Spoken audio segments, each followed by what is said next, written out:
اعوذ باللہ من الشیطان الرجیم بسم اللہ الرحمن الرحیم۔ سورہ نساء آیات نمبر 7 تا 11 میں تقسیم وراثت کے لیے عمومی احکام، یتیموں کا مال ہڑپ کرنے کی سختی سے ممانعت اور تقسیم وراثت کے تفصیلی احکام۔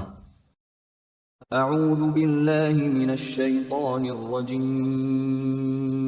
للرجال نصیب مما ترک الوالدان والاقربون وللنساء نصیب مما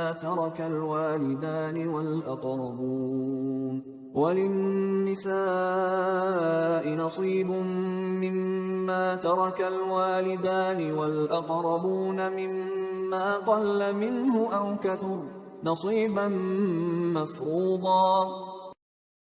ماں باپ اور قریبی رشتہ دار جو ترکہ چھوڑ جائیں اس میں سے مردوں کا بھی حصہ ہے، اسی طرح ماں باپ اور قریبی رشتہ دار جو ترکہ چھوڑ جائیں خواہ وہ کم ہو یا زیادہ، اس میں سے عورتوں کا بھی حصہ ہے، ہر ایک کا یہ حصہ مقرر شدہ ہے۔ وَإِذَا حَضَرَ الْقِسْمَةَ أُولُو الْقُرْبَى وَالْيَتَامَى وَالْمَسَاكِينُ فَارْزُقُوهُم مِّنْهُ وَقُولُوا لَهُمْ قَوْلًا مَّعْرُوفًا۔ اور اگر ترکہ کی تقسیم کے موقع پر کچھ دور کے رشتہ دار اور یتیم اور مساکین موجود ہوں تو ان کو بھی ہدیے کے طور پر اس ترکے میں سے کچھ دے دو اور ان سے نرمی اور شیریں کلامی سے بات کرو۔ ترکے میں سے غیر وارثوں کو کچھ دینا یہ واجب نہیں، محض ترغیب ہے۔ وَلْيَخْشَ الَّذِينَ لَوْ تَرَكُوا مِنْ خَلْفِهِمْ ذُرِّيَّةً ضِعَافًا خَافُوا عَلَيْهِمْ فَلْيَتَّقُوا اللَّهَ وَلْيَقُولُوا قَوْلًا سَدِيدًا۔ اور لوگوں کو اس بات سے ڈرنا چاہیے کہ اگر وہ خود اپنے پیچھے کمزور و ناتواں اولاد چھوڑ جاتے تو ان کو اپنے بچوں کے بارے میں کیسے کیسے اندیشے ہوتے، پس ان لوگوں کو اللہ سے ڈرتے رہنا چاہیے اور یتیموں سے سیدھی اور سچی بات کہنی چاہیے۔ ان الذين يأكلون اموال اليتامى ظلما انما يأكلون في بطونهم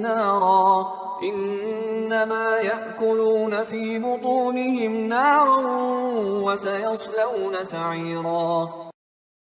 بے شک جو لوگ ظلم اور ناانصافی سے یتیموں کا مال کھاتے ہیں تو اس کے سوا کچھ نہیں کہ وہ اپنے پیٹ میں آگ بھرتے ہیں اور وہ عنقریب دہکتی ہوئی آگ میں داخل ہوں گے۔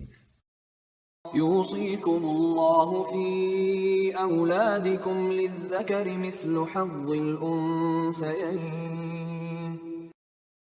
اللہ تعالیٰ تمہیں تمہاری اولاد کی وراثت کے بارے میں حکم دیتا ہے کہ مرد کا حصہ دو عورتوں کے برابر ہے۔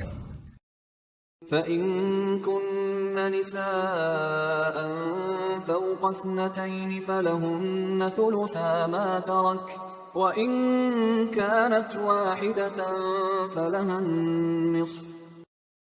پھر اگر صرف لڑکیاں ہی لڑکیاں دو یا دو سے زیادہ ہوں تو میت کے مال متروکہ میں سے ان سب لڑکیوں کا حصہ 2/3 ہے، اور اگر صرف ایک ہی لڑکی ہو تو اس کے لیے نصف ہوگا۔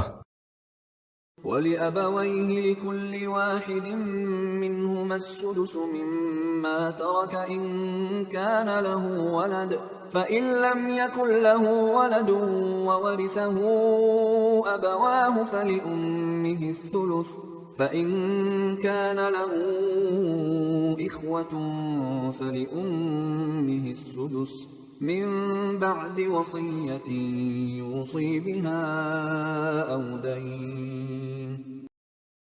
اور اگر میت صاحب اولاد ہو تو اس کے ماں باپ میں سے ہر ایک کو میت کے مال متروکہ کا چھٹا چھٹا حصہ ملے گا۔ پھر اگر اس میت کی کوئی اولاد نہ ہو اور صرف والدین ہی اس کے وارث ہوں تو اس کی ماں کا 1/3 حصہ ہے۔ پھر اگر اس لاولد میت کے 1 سے زائد بھائی بہن ہوں تو ماں کے لیے 6واں حصہ ہے۔ یہ سب تقسیم اس میت کی اس وصیت کو جو اس نے کی ہو پورا کرنے اور قرض ادا کرنے کے بعد کی جائے گی۔ کل مال کے 1/3 حصے کی غیر ورثہ کے لیے وصیت کی جا سکتی ہے۔ یہ مدد کے مستحق لوگ رشتہ دار بھی ہو سکتے ہیں اور غیر رشتہ دار بھی، لیکن وارثوں کا حصہ مقرر ہے، اس میں کمی بیشی نہیں کی جا سکتی۔ آباؤكم وأبناؤكم لا تدرون أيهم أقرب لكم نفعا فريضة من الله إن الله كان عليما حكيما۔ تم اپنے باپ اور بیٹوں کے متعلق یہ نہیں جانتے کہ تمہیں فائدہ پہنچانے کے معاملے میں ان میں سے کون تمہارے قریب تر ہے۔ یہ حصے اللہ کی طرف سے مقرر کیے گئے ہیں، بے شک اللہ خوب جاننے والا اور بڑی حکمت والا ہے۔